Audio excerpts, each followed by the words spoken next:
Hello friends, स्वागत है आपका बेसिक पॉइंट्स पार्ट 2 में। पहला पार्ट मैंने बना दिया है, जाइए इस वीडियो को देख लीजिए क्योंकि यहीं से आप इंग्लिश बोलना स्टार्ट करेंगे। आई एम श्योर अगर आप मेरी हर वीडियोस को सीक्वेंस में देखते हैं तो आप इजीली स्पीकिंग कर पाएंगे इंग्लिश में। पहले बेसिक सीखेंगे, उसके बाद एडवांस में जाएंगे। चलिए पहले बेसिक पे बात करते हैं। देखिए बेसिक पॉइंट्स पार्ट 1 में मैंने बात की थी कि ऐसे छोटी छोटी बातें मैंने बताई थी आपको, लेकिन कुछ बातें छूट गई थी तो मैं इस वीडियो में इसे कवर करूँगा। तो इस वीडियो को लास्ट तक देखते रहिए, ठीक है। Let's go. सो देखिए, सबसे पहले इस बात को ध्यान दीजिए, इंग्लिश वर्णमाला 26 लेटर्स होते हैं, अक्षर होते हैं। There are 26 letters in English alphabet. Alphabet क्या होता है मैंने आपको पहले ही बता दिया है। अल्फ़ाबेट क्या होता है, इंग्लिश अल्फ़ाबेट क्या होता है मैंने आपको कल ही बता दिया इंग्लिश अल्फ़ाबेट के बारे में कि अल्फ़ाबेट एक समूह है। अल्फ़ाबेट क्या है, एक समूह, एक वर्णमाला, मतलब जिसके अंदर कोई वर्ण, हम लोग क्या कहते हैं, लेटर्स को हिंदी में हम कहते हैं वर्ण या अक्षर। तो तो ये अल्फ़ाबेट मतलब वर्णमाला। तो इसी अल्फ़ाबेट के अंदर 26 लेटर्स होते हैं। तो मैंने आपको कल इस बारे में समझाया था, तो अच्छा से आज भी हम लोग डिस्कशन करेंगे इस बारे में, ठीक है। तो देखिए, वोबल्स कल मैंने आपको नहीं बताया था, तो सॉरी, भूल गया था मैं। तो there are 5 vowels in English. In modern English, हम लोग क्या मॉडर्न इंग्लिश पढ़ रहे हैं, हम लोग मॉडर्न इंग्लिश पढ़ रहे हैं यार, याद रखिए। तो देखिए, there are 5 vowels and consonant, rest 21 are consonants, यानी बाकी बचे 21 व्यंजन कहलाते हैं। जैसे ए ई आई ओ यू, ये वोवेल्स हैं, है कि नहीं।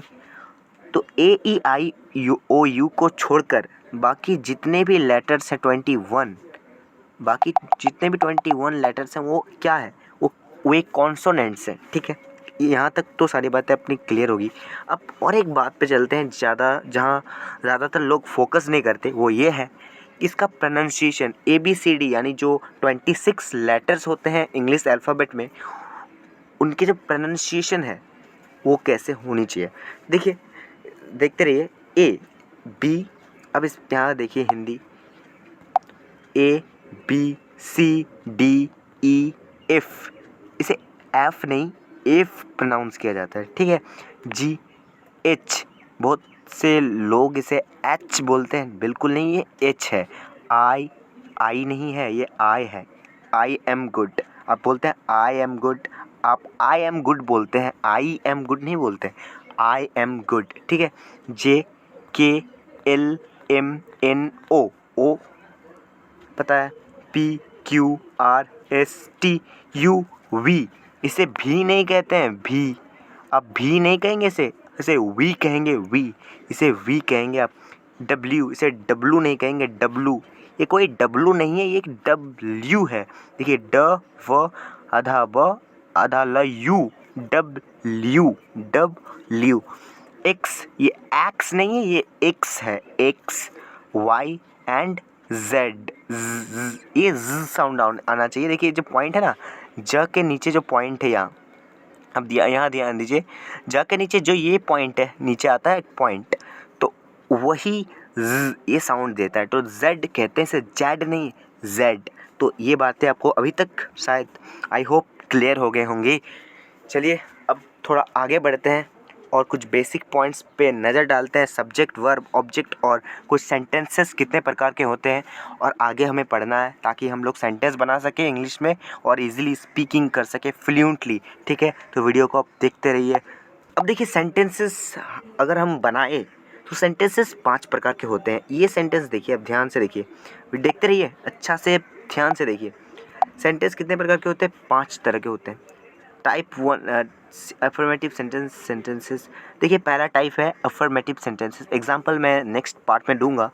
नेगेटिव सेंटेंसेस यानी नेक्स्ट पेज में दूंगा। टाइप 3 हो जाता है interrogative sentences. Type 4 negative interrogative, समझाऊंगा, देखते रहिए। टाइप 5, ये क्या लिखे हैं सर, ये मुझे 5 नंबर में कुछ समझ नहीं आ रहा। WHFAM यानी WH फैमिली।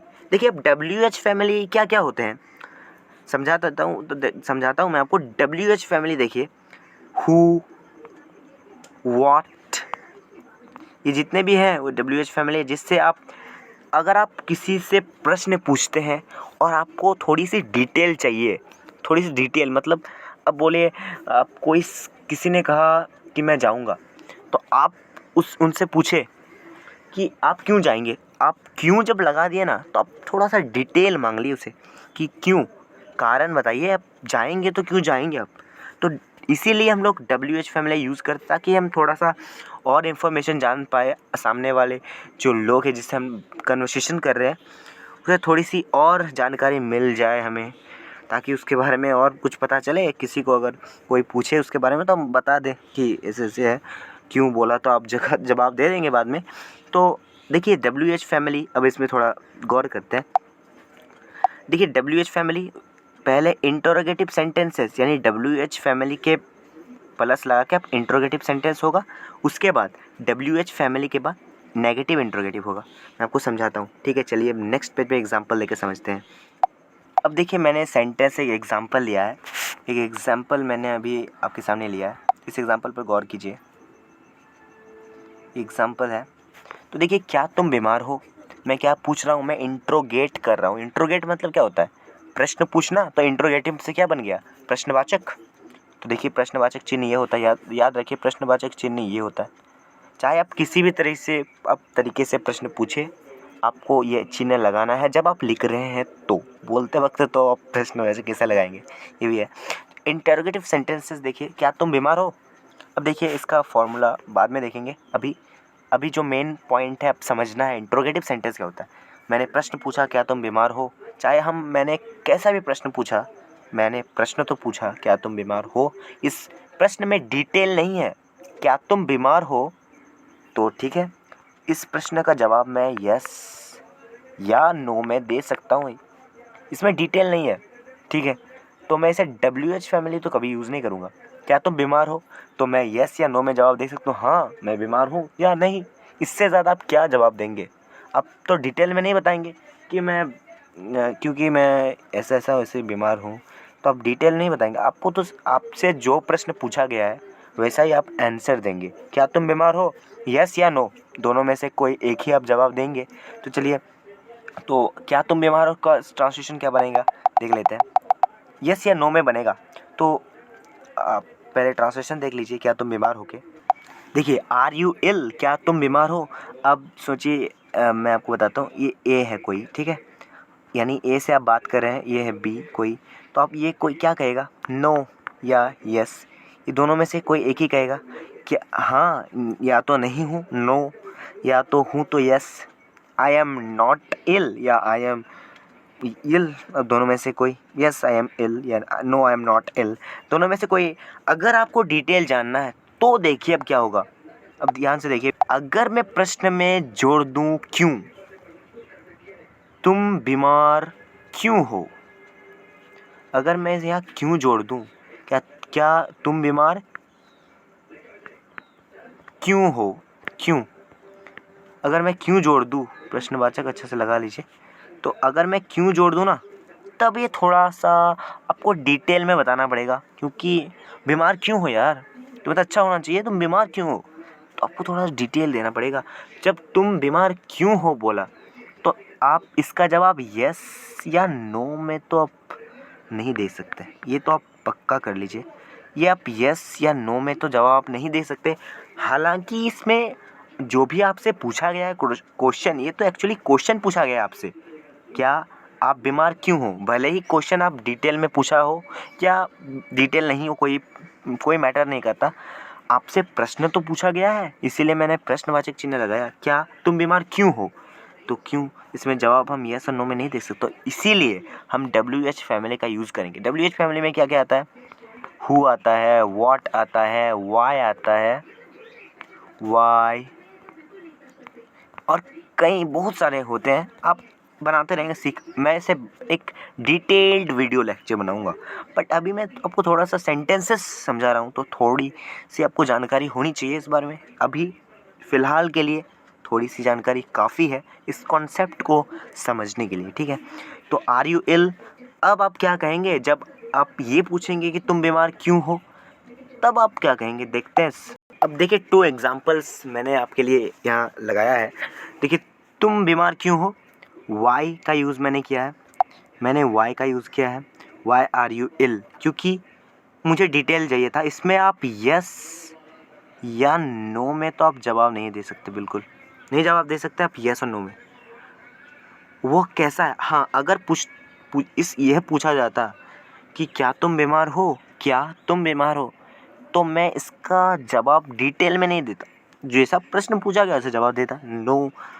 ठीक है, वो कैसा है, देखिए वो कैसा है, आपको डिटेल देना पड़ेगा। वो कैसा है, अच्छा है, वो ऐसा खाना वाना ठीक खा रहा है, अच्छा है, अच्छी नींद भी ले रही है, अच्छी नींद भी, सब ऐसा ठीक ही है। देखिए तो इसका आप यस और नो में इसका भी जवाब नहीं दे सकते, इसका जैसे नहीं जवाब दे सकते, इसका भी नहीं जवाब दे सकते, यानी इसमें हम WH फैमिली का यूज़ किए। WH family what, why, WH से स्टार्ट होता है ज़्यादातर, वाई ऐसे करके होता है। तो ये बात आपको समझ में आ गई, WH फैमिली का यूज़ कब करना है। WH थोड़ा डिटेल होता है, जैसे तुम बीमार क्यों हो, वाई आर यू इल, तुम बीमार क्यों नहीं हो, why are you not ill. ठीक है, यहाँ तक समझ में आ गई। अब देखिए मैंने पॉजिटिव सेंटेंस के बारे में को नहीं बताया, कोई बात नहीं, पॉजिटिव पहले सीख लेते हैं।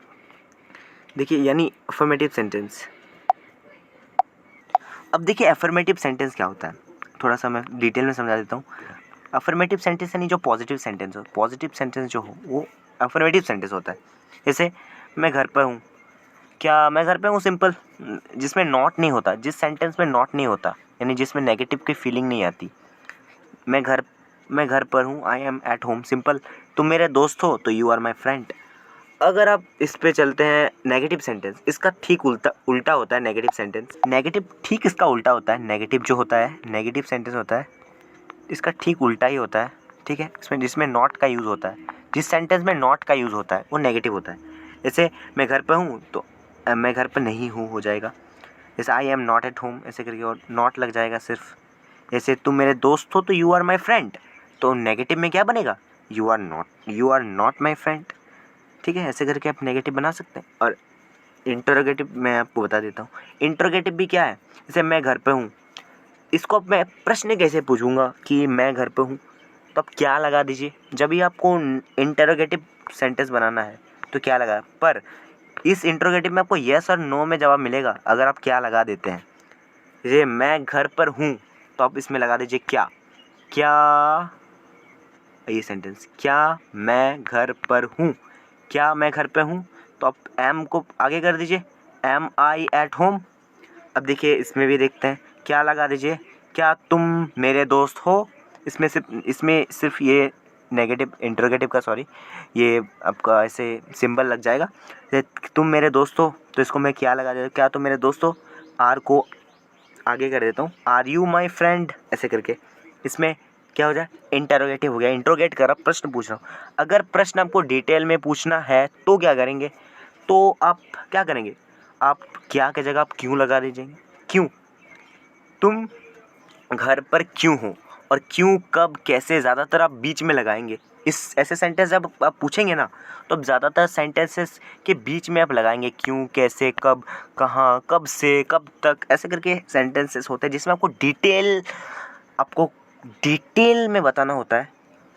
तब आप लगा सकते हैं, लगाएंगे कि मैं घर पर हूँ, तो अगर कोई पूछता है कि तुम घर पे क्यों हो, क्यों, जब से वाई पूछे तो वाई मतलब क्यों, तो मैं घर पे क्यों हूँ, तुम एक कैसा सवाल है, तुम घर पे क्यों हो, मैं घर पे हूँ क्योंकि बाहर लॉकडाउन कोविड की वजह से काफ़ी भी घर पे रहना पड़ रहा है, इसीलिए हूँ घर पे, भी मजबूरी है घर पे रहना आजकल की। ठीक है, ऐसे भी अब सेंटेंसेस बोलिए, अभी मैंने कुछ अभी सिर्फ ये कुछ एग्जाम्पल्स है। ठीक है, तुम मेरे दोस्त हो तो यू आर माई फ्रेंड, तुम मेरे दोस्त क्यों हो, या तुम मेरे दोस्त कैसे हो, या तुम मेरे दोस्त कैसे, कब तुम मेरे दोस्त हो, आप ऐसे तो नहीं बोल सकते, या तुम मेरे दोस्त, क्या तुम मेरे दोस्त क्या हो, या तुम मेरे दोस्त कैसे हो, how are you my friend, ऐसे करके आप पूछेंगे।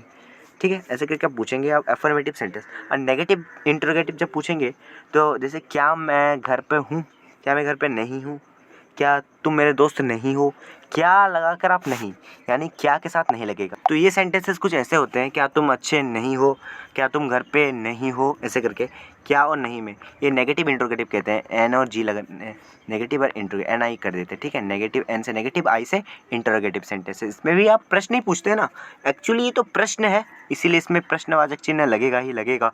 ये बात हमेशा, क्वेश्चन चाहे आप डिटेल्ड में पूछें या आप डिटेल में ना पूछें, इसमें तो प्रश्नवाचक चिन्ह लगाना ही है आपको, ठीक है।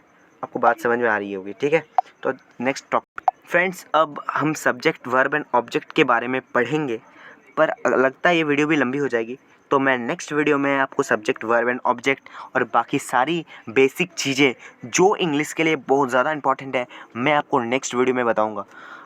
भले ही मैंने 2 पार्ट्स बनाए हैं बेसिक के, बट 3 पार्ट्स अगर बनी भी जाते हैं तो कोई प्रॉब्लम नहीं है, आप देख लेंगे। अगर वीडियो लंबी हो जाती है तो आप बोर हो जाएंगे, आप इंटरेस्टेड फील नहीं करेंगे, इसीलिए मैं इस वीडियो को और लेंदी नहीं बना सकता, ठीक है। So okay, I see you in the next video lecture. Till then take care of yourself and have fun. Thank you guys.